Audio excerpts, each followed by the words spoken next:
हाँ, good morning students. तो अपना टॉपिक प्रायिकता चल रहा था, इसमें 16.1% माला पूरी हो चुकी थी। अब 16.2% माला में जो कॉन्सेप्ट काम में आने वाला है वो सबसे पहले देखते हैं। तो इसमें जो कॉन्सेप्ट काम में आएगा वो है आपका स्वतंत्र घटनाएं, मतलब इंडिपेंडेंट इवेंट। स्वतंत्र घटनाएं मतलब यदि एक घटना घटित हो रही है दूसरे का उस पर कोई फर्क नहीं पड़े तो ऐसी दो घटनाएं क्या कहलाती हैं? स्वतंत्र घटनाएं कहलाती हैं। तो स्वतंत्र घटनाओं में मतलब कंडीशन क्या होगी?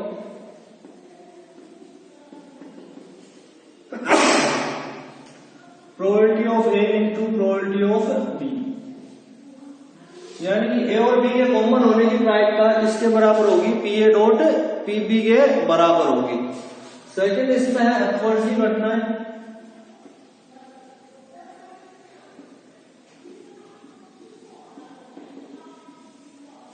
अपवर्जी घटनाओं में मतलब क्या है? दो घटनाएं मतलब एक साथ घटित नहीं हो सकती, यानी कॉमन प्रायिकता क्या होगी? उसकी 0 होगी। तो अपवर्जी घटना के अंदर कॉमन जो प्रायिकता होगी ए और बी की वो कितनी होगी? आपकी 0 होगी। तो दो घटनाएं, एक स्वतंत्र घटना है, एक अपवर्जी घटना है। स्वतंत्र में ए इंटरसेक्शन बी की प्रायिकता किसके बराबर होगी? P A dot P B की। अपवर्जी घटनाएं मतलब दो घटनाएं एक साथ घटित नहीं हो सकती, उनको बोला जाता है अपवर्जी घटनाएं, यानी कि कॉमन प्रायिकता क्या होगी? उनकी 0 होगी। बस यही कॉन्सेप्ट काम में आने वाला है। और एक जो डी मॉर्गन लॉ था, जैसे A union B, A union B के ऊपर बार है तो क्या आ जाएगा? ए बार इंटरसेक्शन बी बार, ये और ए इंटरसेक्शन बी के नहीं होने का तो क्या होगा? ए बार यूनियन बी बार।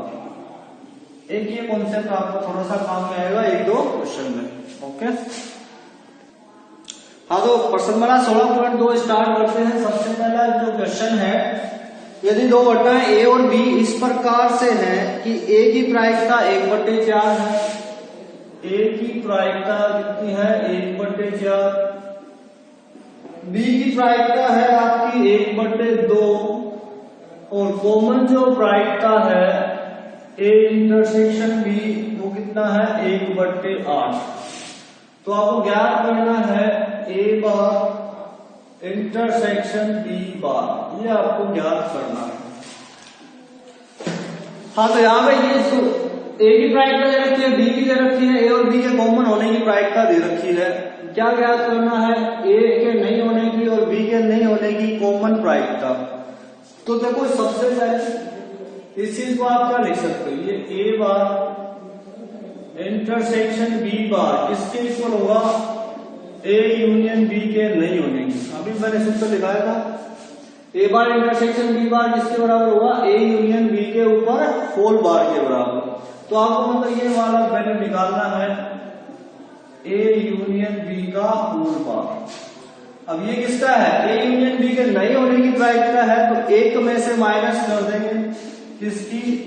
ए यूनियन बी के होने की प्रायिकता। अब ए यूनियन बी का आप सूत्र लगा दो, ए की प्रायिकता, बी का प्रायिकता माइनस कॉमन प्रायिकता। अब सबके मान दे रखे इसमें, 1 माइनस ए की प्रायिकता 1/4, बी की 1/2, कॉमन प्रायिकता 1/8। ठीक है, लघुत्तम ले लेते हैं हम इसमें। लघुत्तम आ गया 8, 4 दूनी 8, 2 चौके 8 माइनस का 1, 1 माइनस 4 और 2 6, 6 में से 1 जाएगा आपका 5/8। लघुत्तम 8 आ गया, 8 माइनस 5 कितना आ गया? 3/8 आपका आ गया उत्तर। हाँ, तो प्रश्न संख्या 2 है, ए की प्रायिकता 0.4, बी की प्रायिकता P है, ए यूनियन बी की प्रायिकता 0.6 है। तो तथा ए और बी स्वतंत्र घटनाएं हैं तो P का मान ज्ञात कीजिए। अगर ए और बी स्वतंत्र घटनाएं हैं तो मतलब क्या होगा? ए इंटरसेक्शन बी की जो प्रोबेबिलिटी है, प्रायिकता है, वो किसके बराबर होगी? P A dot P B के बराबर होगी। तो यहां पे देखो सबसे पहले ए यूनियन बी दिया हुआ है, तो ए इंटरसेक्शन बी निकालेंगे। ए यूनियन बी बराबर क्या हुआ, probability of A plus probability of B minus 5 का ए इंटरसेक्शन बी। अब यहां पर लिखोगे चूंकि ए व बी स्वतंत्र घटनाएं हैं, अतः ए यूनिट बी का मान होता है यहाँ पे 0.6, ए का 0.4 है, बी का कितना है, पी है। ए इंटरसेक्शन बी की जगह क्या लिखोगे आप, प्रायिकता ए इंटू प्रायिकता बी। ए इंटरसेक्शन बी का जो है P A dot P B, यहाँ स्वतंत्र बोला है तो P A dot P B अपवर्जी बोलता तो ये क्या हो जाता आपका 0 हो जाता। तो 0.4 इस साइड ले जाएंगे, 0.6 माइनस 0.4 बराबर पी माइनस ए की प्रायिकता 0.4 है, बी की प्रायिकता है पी। 6 में जब 4 जाएगा 0.2, पी कॉमन आ रहा है 1 माइनस 0.4, 0.2 बराबर 0.6 पी, यानी पी आ गया 0.2 बट्टे 0.6। पॉइंट से पॉइंट कट गया, 2 एकम 2, 2 की 6, पी का मान आ गया आपका 1/3। ओके, हाँ तो प्रश्न संख्या 3 है आपका, यदि ए और बी स्वतंत्र घटनाएं हैं, ए की प्रायिकता 0.3 है, बी की 0.4 है, तो आपको ये मान याद करना, ए इंटरसेक्शन बी की प्रायिकता, ए यूनियन बी की प्रायिकता, ए बाय बी की प्रायिकता, एक चौथे पार्ट में बी बाय ए की प्रायिकता ज्ञात करनी है। तो देखो ए इंटरसेक्शन बी की प्रायिकता क्या हो जाएगी, स्वतंत्र घटनाएं हैं तो क्या हुआ, पी ए डॉट पीबी के बराबर, पी ए कितना है 0.3, बीबी कितना है 0.4, 4 की है 12, 1 और 2, 2 के बाद में यहाँ 10 आगे आपसे दूसरा ए यूनियन बी है। अब आगे निकाल सकते हो, इसीलिए आप वैल्यू रखनी है आपको, पी ए की प्रायिकता पीबी की प्रायिकता माइनस ए इंटरसेक्शन बी। इसका मान दे रखा है, इसका दे रखा है, इसका दे रखा है, इसका निकाल लिया ना, ए की दे रखी है, बी की दे रखी है, यहाँ पे आपको बस मान रखना है और कैलकुलेट करना है। नेक्स्ट थर्ड में ए बाय बी है, तो सहप्रतिबंध प्रायिकता है A intersection B upon B का प्रायिकता। ए इंटरसेक्शन बी दे रखा है, बी दे रखा है प्रायिकता। तो इस तरीके से मतलब क्वेश्चन नंबर आप 4th वाला करना है आपको, 3rd वाला है ये जो पार्ट बच के इसकी कैलकुलेशन करनी है। ओके, हाँ तो प्रश्न संख्या नेक्स्ट 5 है, एक थैले में 5 सफेद है, 7 लाल है और 8 काले गेंदे हैं। 5 सफेद है, 7 लाल है और 8 काले गेंदे हैं। फिर बोला यदि 4 गेंदों को एक एक करके बिना प्रतिस्थापन के निकाला जाए, 4 गेंदे ठीक है एक एक करके निकालनी है उस बॉक्स में से बिना प्रतिस्थापन के, मतलब जैसे एक गेंद आपने निकाल दी तो उसको फेंका है, फिर दूसरी गेंद निकाली उसको फेंक दिया, फिर तीसरी गेंद निकाली उसको फेंक दिया, फिर चौथी गेंद निकाली उसको फेंक दिया।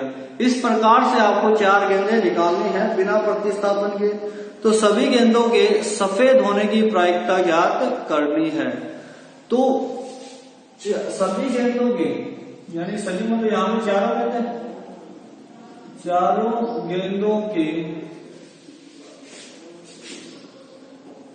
सफेद होने की प्रायिकता, चारों गेंदों के सफेद होने की प्रायिकता आपको ज्ञात करनी है। तो ये मतलब क्या स्वतंत्र घटनाएं हैं आपका। इसके ऊपर में चारों गेंदों में मान लेता हूं, पहले गेंद व्हाइट W1, फिर W2, फिर W3, फिर W4, इनकी प्रायिकता आपको निकालनी है। इसके इक्वल होगी W1 की, W2 के, W3 के एंड W4 के। अच्छा पहले गेंद सफेद, देखो कितनी सफेद है 5 है और टोटल कितनी है 7, 5, 12, 8, 20, तो 5/20 गुणा एक फेंक दिया आपने, सफेद गेंद कितनी बची 4, टोटल में कितनी बची 19, फिर सफेद 3 बची, टोटल 18, फिर 2 और फिर 17, 5 के 20, 4 से 4 गया 3, 18, 2 की 6, ऊपर 1 बच गया, ये बन गया 19, 17 थी 51, 19 से कम 19, 19 का 95 और 1 6, 1/969 आपका क्या आ गया आंसर। अगला जो क्वेश्चन है, यदि एक पासे को 3 बार उछाला जाए तो कम से कम एक बार विषम संख्या प्राप्त होने की प्रायिकता ज्ञात करो। एक पासे को कितनी बार उछाला गया भाई, 3 बार उछाला गया है। तो कम से कम एक बार विषम संख्या प्राप्त हो, तो कम से कम एक बार विषम संख्या प्राप्त होने का मतलब उनमें 2 बार भी हो सकता है या फिर 3 बार भी विषम संख्या प्राप्त हो सकती है। तो इससे बढ़िया क्या होगा, आप सम संख्या की प्रायिकता ज्ञात कर लो तीनों पासों को उछालने पर, और एक में से क्या कर दो, माइनस कर दो सम संख्या होने की प्रायिकता को। तो किसकी मिलेगी आपको, विषम संख्या आने की प्रायिकता मिलेगी। तो यानी कि एक पासे को 3 बार उछाला गया है इस प्रकार से। अब पासे पर सम संख्या की देखी जाए तो देखो, एक पासे को उछालते हो आप तो सम संख्या 2, 4 और 6 आती है। तो सम संख्या आने की प्रायिकता कितनी होगी, 3/6। 3/6 का मतलब 1/2। इसी तरीके से इस पासे पर भी सम संख्या आने की प्रायिकता 1/2। इसी प्रकार इस पे भी मतलब कितनी है, 1/2। अब तीनों पासे उछाल रहे हो आप, ठीक है, तीनों क्या है, स्वतंत्र है, एक दूसरे को डिस्टर्ब नहीं कर रहे। तो जैसे तो यहां पे सम संख्या तीनों पासों को या पासे को 3 बार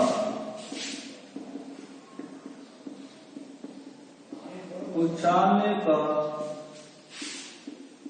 सम संख्या आने की प्रायिकता, तो मैं एक प्रायिकता एक से डिनोट कर सकता हूँ, एक ही प्रायिकता मान, इसको घटना एक मान लेता हूँ तो 1/2, 1/2 और 1/2 कितनी आ गई, 1/8। तो कम से कम क्या बोला है, एक बार विषम संख्या, कम से कम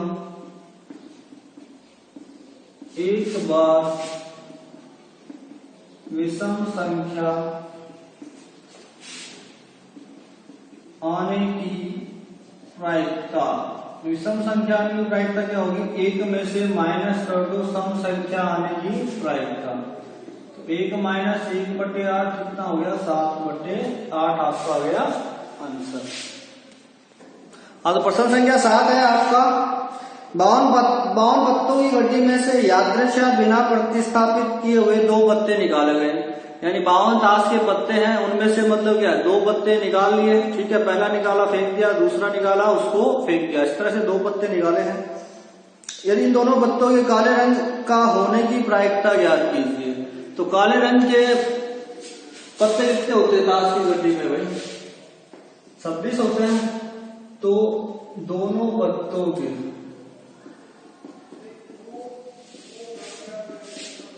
काले रंग के होने की प्रायिकता,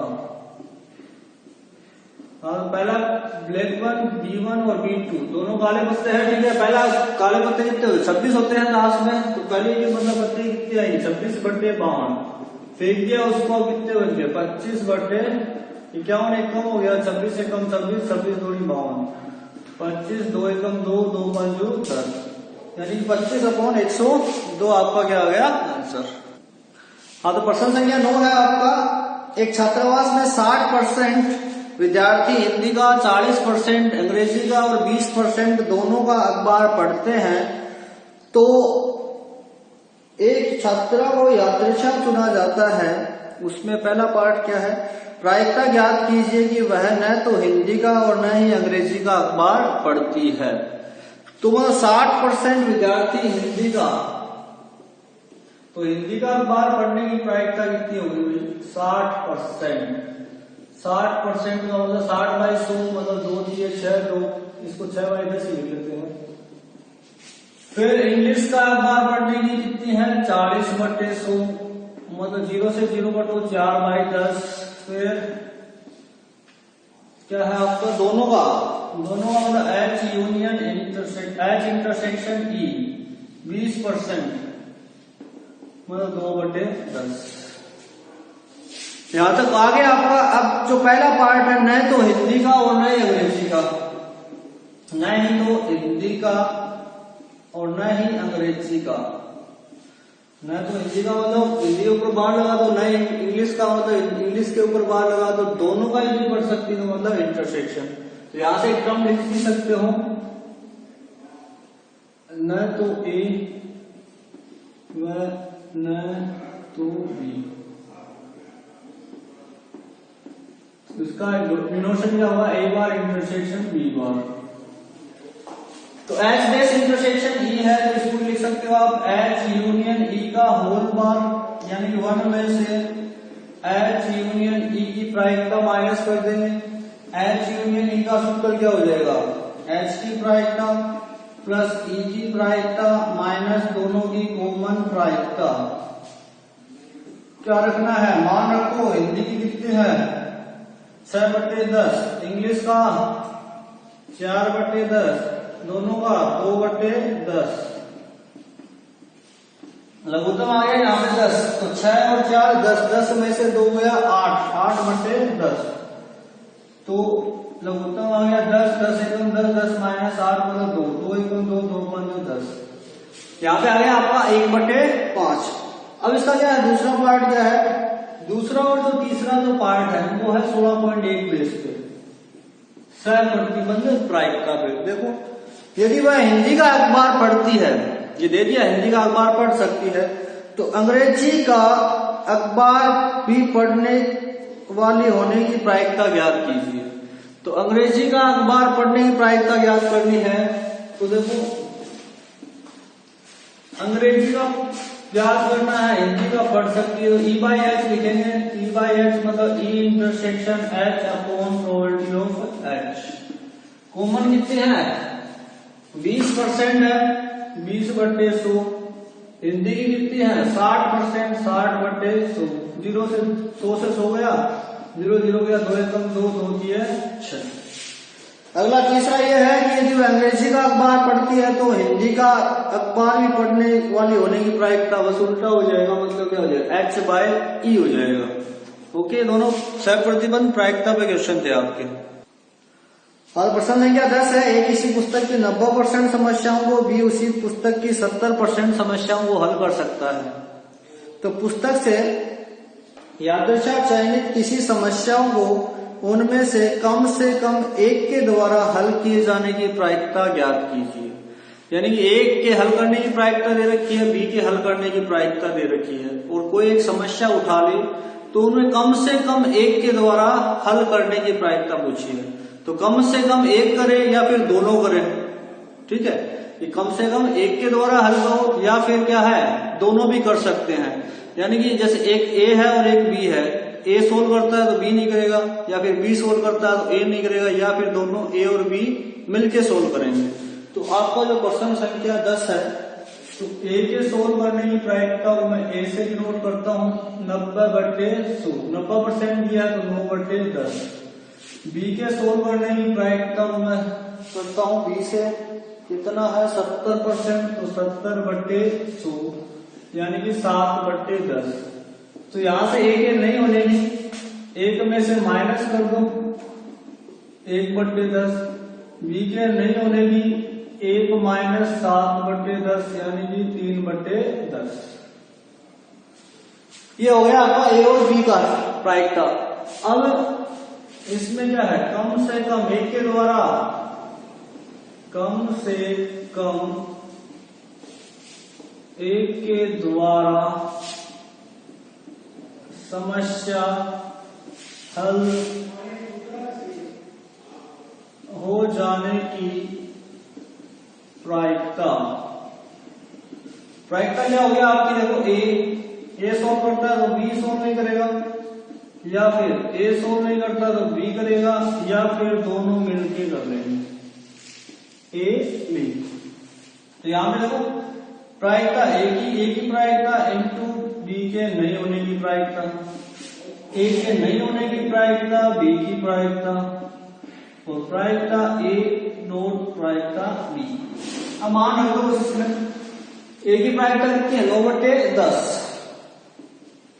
बी के नहीं होने की 3/10, ए के नहीं होने की 1/10, बी की 7/10, ए और बी की 9/10 गुणा 7/10। हाँ 9 की 27/100, 7/100, 63/100, ठीक है। लघुत्तम कितना आ जाएगा इसका 100, तो 27 7 63, 63 7 70 80 90 97 बट्टे 100, यानी कि 0.97 आ जाएगी प्रायिकता इसकी समस्या के हल हो जाने की।